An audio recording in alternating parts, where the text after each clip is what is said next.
कल के वीडियो में मैंने एक बात रखी थी, या तो वोट बैंक कैसे बना। और ये बात लगभग जितने ये जाति वोट बैंक तैयार हुए समय के साथ, वोट बैंक को जाति आधार पर इकट्ठा किया गया सजातीय नेता को लेकर के, उन सभी पे लागू है। आगे चल के जो सामाजिक न्याय आंदोलन खड़ा हुआ उसकी जड़ में भी यही था। तो राम राम, मेरा नाम अजय सिंह और स्वागत है आपका मेरे YouTube चैनल भसड़ पर। आज बात वोट बैंक की कहानी पर। वोट बैंक की कहानी को आपको 3 हिस्सों में समझना पड़ेगा। पहला इतिहास, दूसरा वर्तमान और तीसरा भविष्य। कैसे बना, कैसे काम कर रहा है और किस तरह से इसका अंत होगा या होने जा रहा है। इतिहास के लिए आपको थोड़ा सा दूर जाना पड़ेगा, 125 साल पहले, करीब 120 साल पहले, जहां से इस सब की शुरुआत हुई। 1905 में अंग्रेजों ने बंगाल का विभाजन किया और बंगाल विभाजन के साथ पहली बार ये हुआ कि पॉलिटिकली मुसलमान और हिंदू दोनों अलग अलग स्पष्ट हो गए, या स्पष्ट रूप से दोनों दो गुट के तौर पर सामने आए। पार्लियामेंट्री सुधार किए गए और उसमें मुसलमानों के लिए थोड़ी अलग व्यवस्थाएं थी राजनीतिक प्रतिनिधित्व के लिए, और इसी से उपजा था मुस्लिम लीग। 1906 में मुस्लिम लीग उपजा इससे। और जब मुस्लिम लीग उपजा तो प्रतिक्रिया स्वरूप जो हिंदुओं के एक्सट्रीमिस्ट ग्रुप थे, उन्होंने भी तलवारें भाजी। उन्होंने भी तय किया कि नहीं साहब, हमारे यहाँ भी होना चाहिए। 1909 में पंजाब के जो कुछ गुट थे, उन्होंने हिंदू महासभा बनाई। सबसे पहले यहाँ शुरुआत हुई। लेकिन क्या है कि शुरुआत से ही ये थोड़े ढपोर संघ टाइप के लोग थे। इनकी बातें हवा हवाई ज़्यादा होती थी। इनकी सोच जो थी वो शुरुआत से वही थी कि किसी भी तरह से अपना एक वजूद बना के समाज के भीतर और सत्ता के करीब पहुँच जाए, उस वजूद के सदके। तो इन ढपोर संघों की बातों में उस दौर में भी कोई आया नहीं। राजपूत समाज तब भी रजवाड़ों के साथ ज़्यादा कनेक्ट था और आज भी वो कनेक्शन कमज़ोर नहीं पड़ा। जैसे ही जो और हिंदुओं की उच्च जातियाँ थीं, उनका कांग्रेस से ज़्यादा जुड़ाव था। ओबीसी और दलित उस समय भी प्रासंगिक नहीं हो पाए थे, तो उनका भी जो कनेक्शन था वो इस तरह के गुटों से कोई खास था नहीं। तो 1909 में जब बनी हिंदू महासभा, तो बड़े हाथ पैर मारे इन्होंने। चंदा भी चाहिए था, लोग भी चाहिए थे। तो इन्होंने सबसे पहले जिसका काटा वो थे रेवाड़ी के राव साहब। पहले व्यक्ति थे जो उनकी झांसी में आ गए। राव साहब के जो नेतृत्व में फिर पश्चिमी यूपी, हरियाणा, राजस्थान के यादव जमींदार थे, वो एकजुट हुए और यहीं मेरे शहर शिकावाद में 1912 में गठित हुई यादव महासभा। बड़ी केंद्रीय भूमिका इसके गठन में यहाँ के 2 बड़ी जागीर जो थी, वो रावर और एक अन्य उनकी थी। उनके जो जागीरदार थे उन्होंने शुरुआती खर्चा और प्रचार चर्चा सारी चीज़ें शुरू की, भारौल और उरावर, इन 2 जागीरों ने। और यहीं से वजूद में आया क्षत्रिय अहीर महासभा या क्षत्रिय यादव महासभा। और इसकी प्रेरणा जो थी वो हिंदू महासभा से ही आई थी। आज़ादी का आंदोलन आगे बढ़ा, भारत आज़ाद हुआ, ये प्रक्रिया चलती रही। शुरुआती दौर में इनकी जो मांग थी वही थी कि सत्ता की जो कृपा है औरों पे बरस रही है, हम पे भी बरस जाए। आज़ाद भारत में जो आरंभिक दौर था, तब तक संघ भी बन चुका था आरएसएस, और आरएसएस की पहली शाखा उत्तर प्रदेश में या कहूँ उत्तर भारत में काशी में लगी। और काशी के बाद जिस जगह ने सबसे पहले आरएसएस को मैदान दिया, जगह दी, वो ये क्षेत्र था जो अहीर बेल्ट कहा जाता है आज।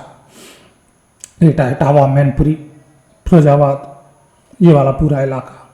और इस इलाके में अहीर बेल्ट में आरएसएस का उत्तर में शुरुआत थी, जहाँ शाखाएं लगना शुरू हुई। भारत आज़ाद हुआ और आज़ादी के समय यहीं फिर गांधी बाबा की हत्या हुई। गांधी बाबा की हत्या ने आरएसएस और हिंदू महासभा को अछूत कर दिया। ना तो वोटर इन्हें हाथ लगाने को तैयार था। एक नारा लगता था संघी महा, अब जाति सूचक है तो मैं उसके लिए यहाँ नहीं बोलूँगा। तो एक तरह से राजनीतिक अछूत थे। और उस दौर में भी इनकी उंगली इसी क्षेत्र ने पकड़ी थी। शुरुआती चुनाव जो हुए और जब भारत भर में इनका वजूद नहीं था तो 1957 अगर मैं चुनाव दूसरे चुनाव की बात करूं तो हिंदू महासभा को सिर्फ एक सीट मिली थी पूरे भारत में, और वो एक सीट एटा की थी। बिशन चंद्र सेठ चुनाव जीते थे एटा से। और उस समय भी जिन इलाकों में इन्हें अच्छी तादाद में वोट मिला था, हिंदू महासभा हो, जनसंघ हो, शुरुआत के 4 या 5 चुनावों में, 1962 और 1967 के चुनाव में मूलतः वोट बैंक के तौर पर इनके साथ 2 ही जातियां थी उत्तर प्रदेश में, कम से कम राजपूत और यादव। और इसी का नतीजा था तो जनसंघ को ज़्यादातर जो थोड़ी बहुत जीत मिली उस दौर में वो इन्हीं इलाकों में मिली। बदायूं सीट थी, एटा में सफलता मिली, उसके बाद बदायूं थी, बलरामपुर से अटल जी जीते, जो आज श्रावस्ती कही जाती है बलरामपुर। उस समय तक ब्राह्मण इस तरफ कनेक्ट नहीं हुए थे, व्यापारी वर्ग नहीं था, या कांग्रेसी था।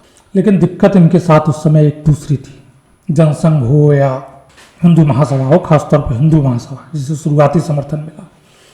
और वो दिक्कत आज भी एक वर्ग के साथ है कि इन्हें ओबीसी जातियां जो हैं, या दलित हैं, कुर्मी हैं, यादव हैं, गुर्जर हैं, इनके वोट तो चाहिए थे, लेकिन इन्हें प्रतिनिधित्व देने को ये राजी नहीं थे।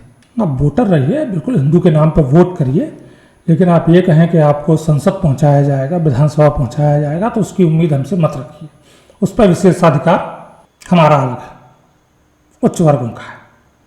तो ये इनकी एक सोच थी और इसी ने दिक्कत पैदा की आगे चल के। उस दौर में भी राम सेवक यादव जैसे नेता थे जो 3-3 बार निर्दलीय इंडिपेंडेंट लड़के संसद पहुंचे, लेकिन जनसंघ ने या हिंदू महासभा ने उन्हें टिकट देने लायक नहीं समझा। उसके बाद कन्नौज में उदय हुआ डॉक्टर राम मनोहर लोहिया। डॉक्टर लोहिया ने नारा दिया, वोट हमारा, राज तुम्हारा नहीं चलेगा। डॉक्टर लोहिया कांग्रेस बैकग्राउंड से आए हुए थे, लेकिन धुर समाजवादी से विचारक थे। और डॉक्टर लोहिया को ये जो हिंदू महासभा के कुचक्र से वोट बैंक बना था, वो सजा सजाया थाली में मिल गया। डॉक्टर लोहिया के दौर में प्रतिनिधित्व भी मिला, टिकट भी मिले, कुछ जीत भी हुई, नेतृत्व उगना शुरू हुआ। लेकिन चूंकि कांग्रेस की शुरुआत से एक नीति रही है, साम दाम दंड भेद जैसे भी हो सत्ता को पकड़ो, तो जब लोहिया का बनाया वोट बैंक मजबूत हो रहा था। और एक दौर वो भी आया कि ओबीसी और राजपूतों को मिला करके बड़ा ही मजबूत वोट बैंक तैयार हो गया था उत्तर भारत में। एक शब्द प्रचलन में आया था जिसे चौधरी चरण सिंह ने सबसे पहले इस्तेमाल किया। हालांकि ये शब्द गढ़ा था राम मनोहर लोहिया ने ही, लेकिन राजनीतिक तौर पर इसे चौधरी चरण सिंह ने जमीन पर उतारने की कोशिश की थी। वो ये थी कि किसान जातियों को एकजुट किया जाए, और उन्होंने वो शब्द दिया था अजगर, अहीर गुजर जाट राजपूत। और ये बड़ा ही निर्णायक वोट बैंक था। इस वोट बैंक को तोड़ने के लिए एक नीति अपनाई गई, और वो ये थी कि साम दाम काम नहीं कर रहे थे तो दंड का इस्तेमाल करो। तो जो अपराधी गिरोह थे, उस समय माफिया सरगना नहीं होते थे, डकैत होते थे। और इत्तफाक ये था कि इन वर्गों में बीहड़ों में बहुत थे। तो ऐसे 10 गिरोहों को संरक्षण दिया गया जो चुनाव में बंदूक की नोक पे वोट इकट्ठा कर सकें। चंबल में भी ये किया गया, यमुना के बीहड़ों में किया गया, गंगा की कटरी में ये किया गया, आपका जो आज का बुंदेलखंड है वहाँ किया गया। तो सबसे पहले बंदूक की नोक पर वोट हासिल करने का जो तरीका था, अपराधियों को, डकैतों को संरक्षण देके उन्हें ग्लोरीफाई करके, वो कांग्रेस ने अपनाया 70s में। तो उन्हीं में से एक 10 गिरोह था बड़ा ही ताकतवर, छबराम यादव का। मैनपुरी जिले का था छबराम, और बड़ा ही दुर्दांत डकैत था। हालांकि यहाँ आज भी इस क्षेत्र में जब छबराम के बारे में बात चलती है तो लोग उसे नेताजी कहते हैं, रॉबिन हुड की तरह उसे बताया जाता है। करेक्ट साहब, बिल्कुल जूनियर रॉबिन हुड वही था यहाँ। लेकिन मुझे क्योंकि अपराधियों को ग्लोरीफाई किया जाना कभी पसंद नहीं आता, मेरी नज़र में हमेशा अपराधी होता है और उसका अंत विभत्स होना चाहिए। तो छबराम जो था, किस स्तर का दुर्दांत अपराधी रहा होगा, उसके एक अपराध से समझें। जनसंघ से एटा में विधायक जीते थे सतीश चंद्र शर्मा, और उन्होंने जिसे हराया था उसका नाम था लटूरी सिंह यादव। और उससे मुलायम सिंह कहीं उग रहे थे। जब मुलायम सिंह की शुरुआती राजनीति थी तो ये सच्चाई है कि यादव महासभा और इस क्षेत्र के जो पुराने जमींदार थे तो कुर्ते भी यहीं से जाते थे, तब वो नेता बने। तो लेकिन उस समय लटूरी सिंह यादव बहुत बड़ा नाम था, ये बहुत छोटे, और लटूरी के आगे ये खड़े हो पाए उतनी ताकत इनमें नहीं थी। लटूरी का सीधा संरक्षण था छबराम गैंग को, 100 लोगों से ज़्यादा बड़ी गैंग थी, बड़ा अपराधी गिरोह था बीहड़ों। छबराम उस दौर में यहाँ के वोट डिसाइड करता, गांव-गांव में उसके खौफ की तूती बोलती थी, और उस समय तक कोई उम्मीद नहीं थी कि यादवों का वोट बैंक मुलायम के पीछे जुट जाए। फिर कांड हुआ, सतीश चंद्र शर्मा की हत्या की गई, छबराम द्वारा किया गया शायद सबसे दुर्दांत अपराध था, और उस तरह का दूसरा अपराध यूपी में आज तक हुआ भी नहीं शायद कि एमएलए को डकैत उसके घर से उठा ले जाएं। पूरे इलाके को ये पता हो कि एमएलए साहब नहीं रहे, लेकिन उत्तर प्रदेश सरकार और पुलिस को पता ना हो कि एमएलए साहब कहाँ गए। उनका परिवार गुहार लगाता रहा, लेकिन सिर्फ लापता में उनके लिए एक मामला दर्ज कर लिया गया और कोई खोजबीन नहीं की। इत्तेफाक से फिर बाद में ये केस खुला और उनकी लाश मिली, तो छबराम गैंग ने सतीश चंद्र शर्मा को फांसी पर लटका के मार डाला और उनकी लाश एक खेत में गाड़ दी, और हत्या के महीनों बाद उनकी वो कंकाल मिला था खेत से। तो इस स्तर पर चुनाव में अपराधियों का इस्तेमाल हुआ था, एक दौर वो था, और ये परंपरा फिर आगे भी चलती रही। ठीक यही टेक्निक जो कभी लटूरी सिंह और कांग्रेस ने छबराम के जरिए इस्तेमाल की थी, मुलायम ने गुर्जर गैंगों के लिए इस्तेमाल की। गुर्जरों का वोट लेने के लिए गुर्जर डकैत गैंग जो गिरोह थे उन्हें संरक्षण दिया, निषाद गिरोहों को संरक्षण दिया निषादों के वोट के लिए, और सफल भी रहे। और छबराम के रहते मुलायम इस क्षेत्र में खुल के घूम नहीं सकते थे। चुनाव जीतना, चुनाव लड़ना, नेता बनना, प्रदेश स्तर का नेता बनना तो बड़ी दूर की चीज़। और फिर ये हुआ कि छबराम बेकाबू हुआ, इतना बेकाबू कि एक नगला नथुआ कांड हुआ यहाँ। नगला नथुआ फिरोजाबाद और मैनपुरी के सीमावर्ती इलाके का गांव है। यहाँ पहली बार ऐसा हुआ कि डकैतों ने मुखबिर के जरिए पुलिस पार्टी को बुलाया और एम्बुश में पुलिस टीम को मौत के घाट उतारा। 100 से ज़्यादा डकैत 14 पुलिसकर्मियों को घेर के मार डालते हैं।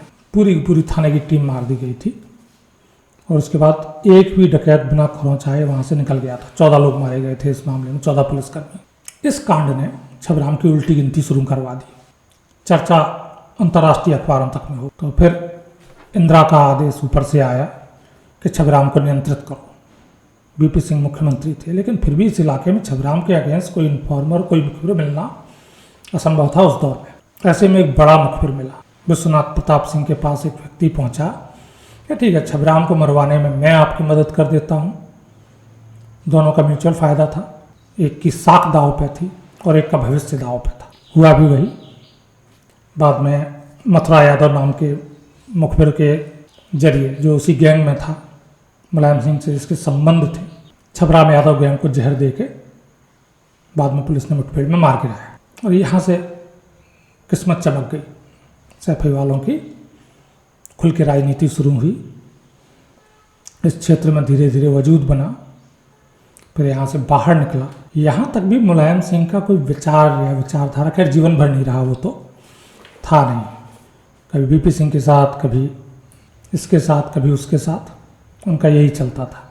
ये वो दौर था जब राम मंदिर आंदोलन की शुरुआत हो चुकी थी, अगला दौर जो आया। और इस आंदोलन की शुरुआत में उत्तर प्रदेश को दोबारा मजबूती से हाथ में लेने के लिए, क्योंकि भाजपा ये जानती थी कि बिना उत्तर प्रदेश बिहार को हाथ में लिए देश में सत्ता का सपना नहीं देखा जा सकता, तो किसी ओबीसी चेहरे की तलाश थी। 2 नाम भाजपा के नेतृत्व के सामने थे, मुलायम सिंह और कल्याण सिंह। एक लोध समाज से आते थे और यादव से। और उस समय भी जो बीजेपी का केंद्रीय नेतृत्व था वो मुलायम के पक्ष में ज़्यादा था। मुलायम ये तय था कि बड़ा बेहिचक तरीके से काम करने वाला और बहुत ही महत्वाकांक्षी व्यक्ति थे।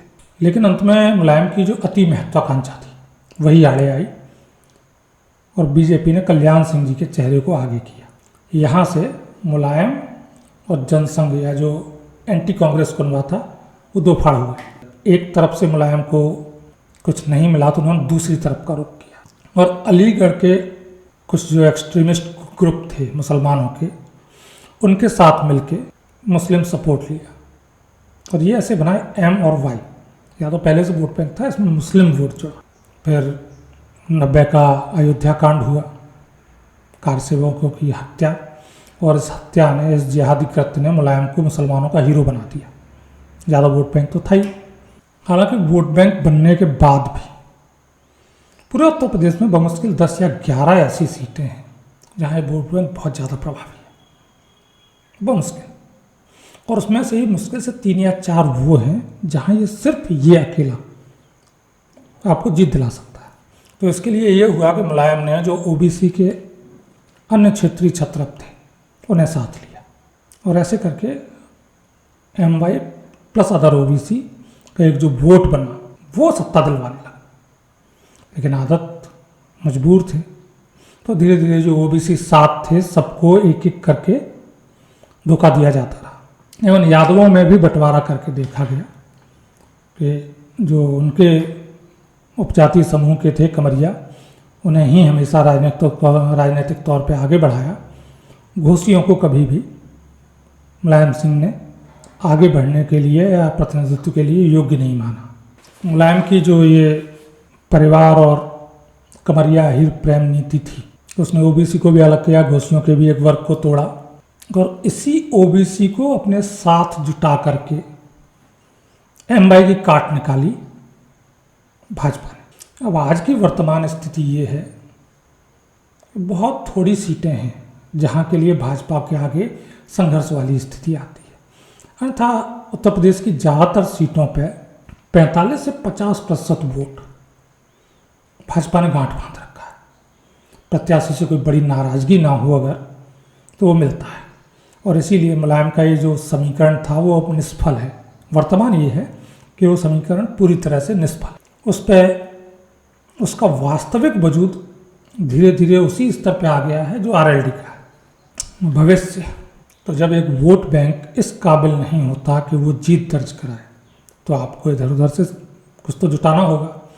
और उसी का परिणाम आप अगर वर्तमान चुनाव में देखेंगे तो समाजवादी पार्टी ने पूरे उत्तर प्रदेश में परिवार के 4-5 लोगों को छोड़ के किसी अन्य यादव को कोई टिकट नहीं दिया, क्योंकि ये तय है कि यादव को टिकट देंगे भी तो फिर अदर वोट नहीं मिलेगा और टिकट अदर को दी जाए, कुछ तो उसके नाम पे अतिरिक्त वोट मिलेगा। ये अंत की शुरुआत है इस वोट बैंक, और इस अंत की शुरुआत में भविष्य का ये संकेत छुपा हुआ है। सिर्फ 1 या 2 चुनाव, उसके बाद ये वोट बैंक बिखरने लगेगा। मुस्लिम कांग्रेस की तरफ जाएंगे, कुछ बसपा से जुड़ेंगे, कुछ हो सकता है अपने लिए कोई और गुट ढूंढें। यादव भी बिखरेंगे, शायद जहाँ शुरुआत हुई थी, कुछ समाजवादी कुनबे में रहेंगे, कुछ संघी कुनबे में रहेंगे, कुछ कहीं और जाएंगे। बिखरना इस वोट बैंक की नियति है। और अगर मैं ये कहूँ, हर वोट बैंक की नियति है। सेहतमंद लोकतंत्र के लिए वोट बैंक नहीं, वोट मायने रखता है। और वो वोट जब प्रत्याशी की छवि पे, पार्टी की छवि पे, सरकार की काम पे पड़ेगा, वही वास्तविक लोकतंत्र होगा। सिर्फ जाति देख करके अगर वोट कहीं जाता है तो उसे लोकतांत्रिक नहीं कहा जा सकता। राम राम।